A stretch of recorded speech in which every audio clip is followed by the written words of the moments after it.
Retomando lo dicho por la compañera Nancy, un analizador léxico tiene la función de leer carácter por carácter el código fuente y mediante el uso de expresiones regulares o autómatas generar tokens que a su vez generan componentes léxicos y también registrar información de los identificadores en una tabla de símbolos y llevar un control de errores. La primera fase dentro de un análisis léxico es la fase de rastreo o escáner, que tiene la función de leer el programa fuente como un archivo de caracteres y dividirlo en tokens. Y un token son palabras reservadas de un lenguaje. Aquí tenemos un ejemplo muy burdo del proceso de un analizador léxico en el que entra una oración que está compuesta por en un lugar de la mancha y al ser procesado por el analizador léxico la oración es descompuesta en sílabas, digamos, para un mejor procesamiento. Y dados al área de programación, pues aquí tenemos un ejemplo más claro en el que está la sentencia: si cuenta es igual a sueldo, entonces jefe es definido como justo. El analizador léxico lo que hace es separar esta sentencia en tokens, en if, cuenta igual sueldo, entonces jefe es definido como justo. Y se le asigna un atributo habitualmente mediante un código numérico que ya tiene un significado previamente definido. Por ejemplo, aquí tenemos los tokens if, que tiene un atributo 20, y la observación es que es una palabra reservada. Tenemos el token cuenta, que tiene el atributo 1, y la observación es que es un identificador. El token igual, que tiene un atributo 15 y es un operador de comparación, y así sucesivamente.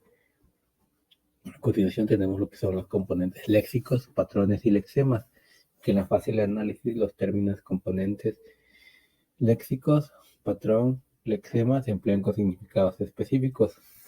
Un analizador léxico generalmente pues lee los lexemas y se le asigna un significado propio. Tenemos un componente léxico que son las clases, los tipos o propiamente dicho son las categorías de tokens, es decir, si es un operador, un carácter de puntuación, una literales, perdón, cadenas o numéricos o una palabra reservada.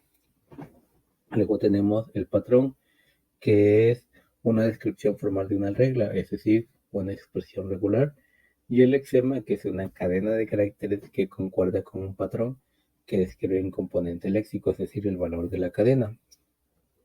Aquí tenemos un ejemplo de lo que son los componentes léxicos, lexemas y patrones. Tenemos el componente léxico if y su lexema sería if y el patrón también sería if porque es una palabra reservada. Tenemos el componente léxico de una operación relacional.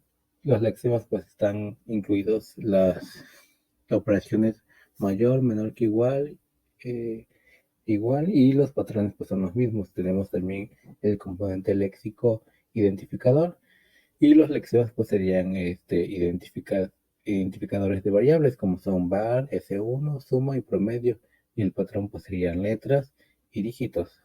También tenemos el componente léxico compuesto por enteros o números, en el que los lexemas pues son cualquier número que podamos meter dentro de un código, y el patrón pues es que está compuesto por un dígito que puede ir incrementando. Luego tenemos el manejo de localidades temporales de memoria o buffers. ¿Por qué? Porque el analizador léxico se encarga de procesar información y eso es un trabajo que requiere mucha memoria. Así que pues todos sabemos que la forma más fácil de leer un programa pues es carácter por carácter, pero es muy ineficiente por el uso de recursos que hace. La forma más eficiente es realizar una copia a la memoria de todo el código fuente, pero esto en la gran mayoría de las ocasiones es impráctico, porque los programas actualmente son muy grandes o el código es extenso. Y para solucionar esto, pues existen o se utiliza lo que es buffers, que son la subdivisión del trabajo en diferentes memorias.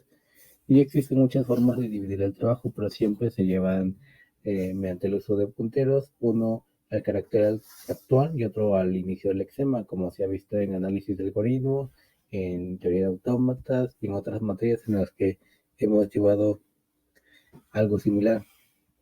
Y el manejo de buffer es esencial para realizar el análisis de grandes programas de una manera mucho mejor, más eficiente y eficaz, obviamente.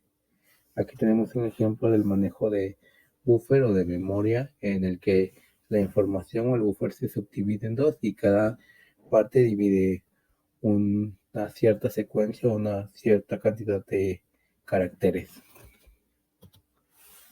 Pero tiene ciertas deficiencias, así que también existe el modelo Centinela que corrige una deficiencia del método anterior para reducir la necesidad de dos pruebas para cada avance del apuntador delantero.